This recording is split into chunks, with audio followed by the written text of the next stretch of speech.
seasonal, and they're actually made a bit worse by deforestation. And in March of this year, actually, the Ministry of Forestry was close to accepting a proposal to open 1.2 million hectares of forest to development by industrial developers, and that would necessitate political intervention, and we'll talk a little bit more about that and land usage in our recommendations, which Nikki will talk about. Alrighty, so we've synthesized all of our research into 3 tiers of recommendations. So the first tier in blue encompasses mostly programs that already exist that we recommend scaling. Tier 2 in yellow are also existing programs, but it would be a little bit more costly to scale them. And then Tier 3 in orange actually applies to programs that are a little bit, that are actually sort of run contrary to the things that are happening in Aceh right now, and would be a little bit more political to implement. So in Tier 1, we recommend the scaling of programs like the Disaster Alert School to promote education about disaster preparation and response plans. And then we also recommend improving government disaster-related data banks because having up-to-date data on program effectiveness would better inform decision makers. Now, Tiers 2 and 3 are a little different. So they tie together conservation and food production for coastal hazard protection.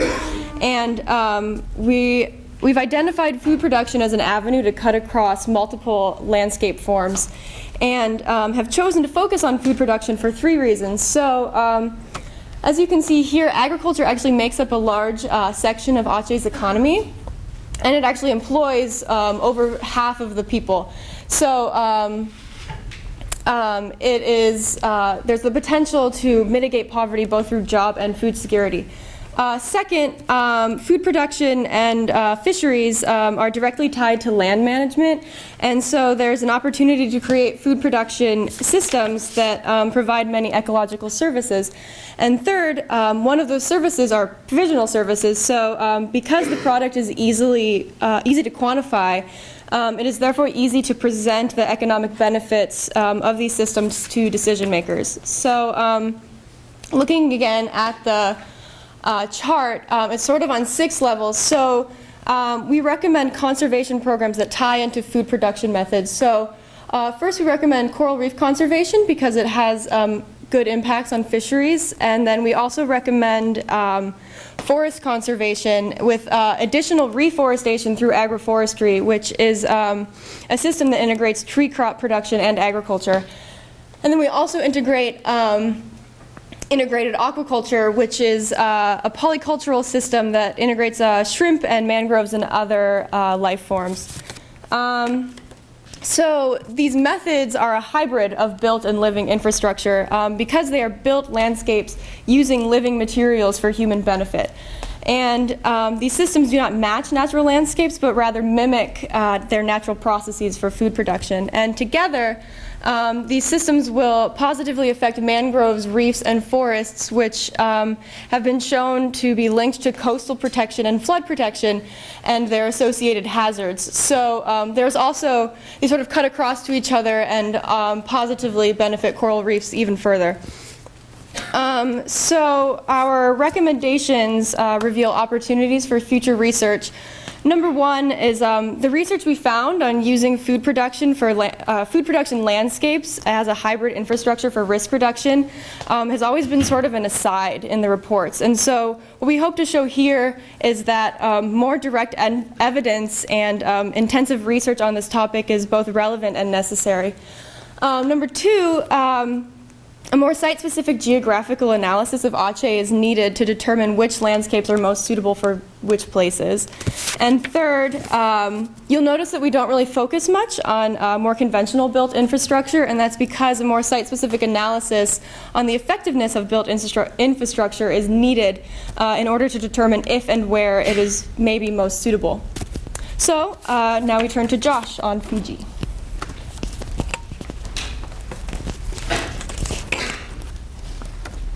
Hi everyone, I'm here today to talk about Fiji, which is a small island nation off the coast of Australia.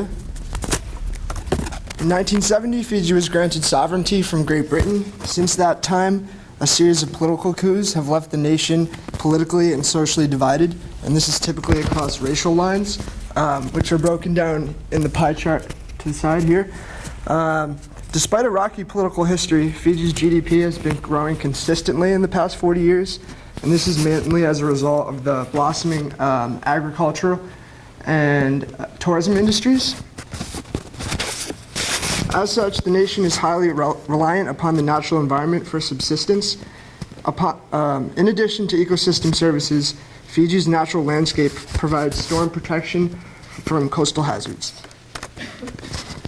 The two main hazards confronting Fiji are cyclones and tsunamis.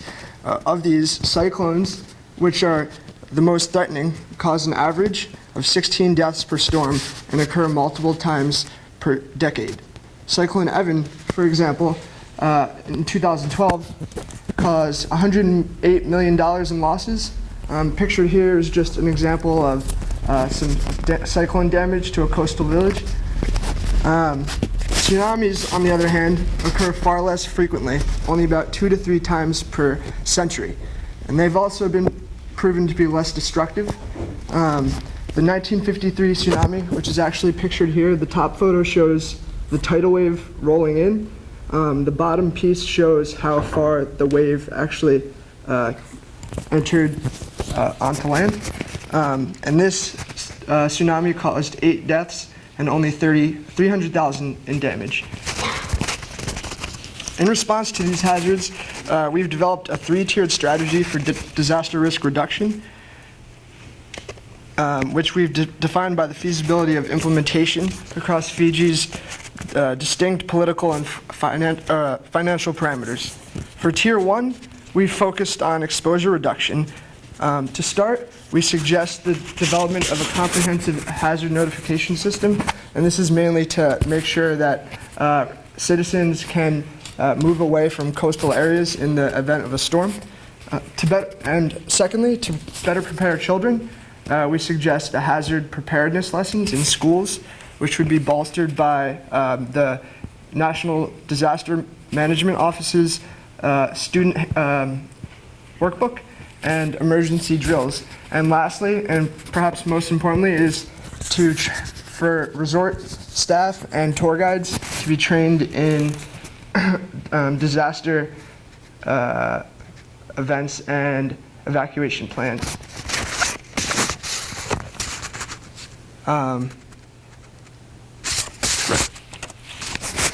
For Tier 2, we focused on hazard mitigation strategies, for which we performed a cost-benefit analysis comparing seawall construction and mangrove restoration.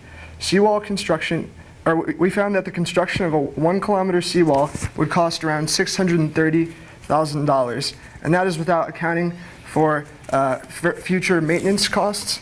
In Fiji's past, people have put too much trust in these seawalls, only to find the floodwaters actually go over the wall. Mangroves, on the other hand, help to attenuate both storms and tidal waves and provide a habitat for aquatic life. Restoration of mangrove forest would cost close to half of seawall construction. It would cost $70,000 to replant the mangroves in 1 square kilometer and $280,000 to compensate for losses in agricultural profits due to conversion of land use.